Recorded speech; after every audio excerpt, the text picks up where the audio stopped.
Have you got a car without a dash cam and wondered how hard it really is to install one? Well, let's walk through it together.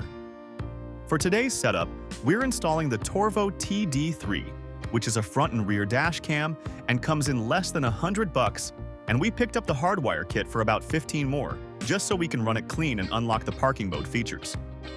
Tools are simple. All we need is the little prying tool included in the kit and a screwdriver. Most of the dash cams offer almost the same stuff, so whichever dash cam you're working with will be more or less identical with ours. Let's start with the front camera. First, we clean the windshield and stick on the electrostatic film that comes with the camera. That way, the adhesive mount can come off clean later if we ever need to move it. Now, placement matters more than most people think. We've seen a bunch of guys just slap the dash cam anywhere on the windshield, but that's not a great idea. Most dash cams recommend mounting it in the middle of the windshield. Now, that's a good spot, but make sure you mount it as high as possible without blocking its view. If you mount it right in the middle and the cam is bulky, it can actually feel distracting while driving. Our advice is to mount it directly behind the rearview mirror. This way, the lens is still centered, but the body of the dash cam disappears behind the mirror and doesn't block your view. And since most modern dash cams are compact enough, you'll barely even notice it's there until you need it. We stick the bracket right there with its adhesive and adjust it until the horizon looks level on the screen. It's snug, doesn't move, and blends into the car. Now, this part can be different for your camera.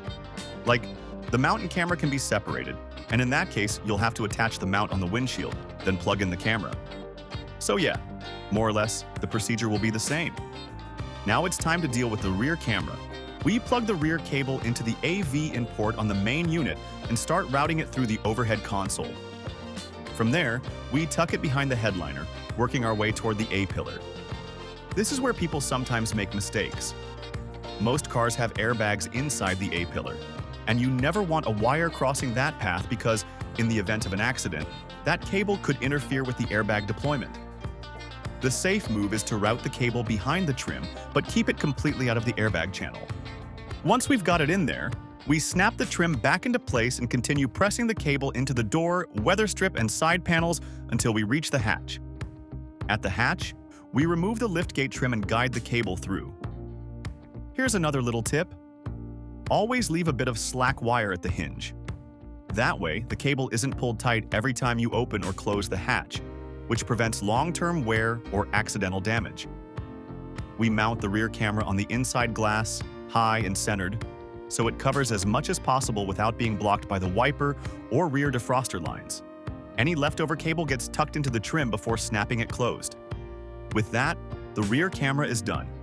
No dangling wires, just a clean install. Now we focus on power. A lot of people just plug dash cams straight into the 12-volt cigarette port and let the cable hang down the dashboard.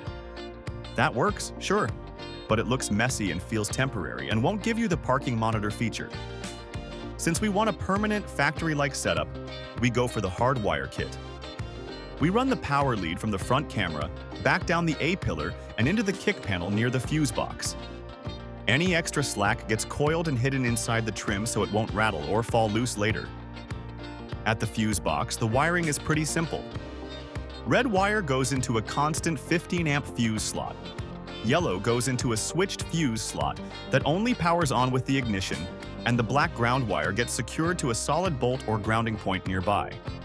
We double-check the connections with a quick tug to make sure nothing's loose and then close the fuse cover flush. Now comes the moment of truth.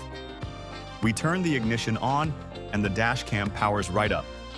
Shut the car off and it slips smoothly into parking mode. That's the benefit of hardwiring. It just works seamlessly in the background. Now, most dash cams these days, like ours, come with Wi-Fi connection. So, on the app, we can check the live feed. Both front and rear cameras are running fine with barely any delay. The install looks as clean as it gets. No wires hanging, no ugly cords down the dash. The front unit blends right in behind the mirror. The rear cam looks like it belongs on the hatch glass, and the power feed is hidden away in the fuse box. The whole job takes maybe half an hour if you take your time, and the peace of mind it gives on the road is more than worth it. So yeah, that's how you install a dash cam by hiding the cables. Wasn't very hard, was it? Still, if you have any confusion or any questions, do so in the comment section. We'll try our best to help you out. And as for everything else, like, share, and subscribe.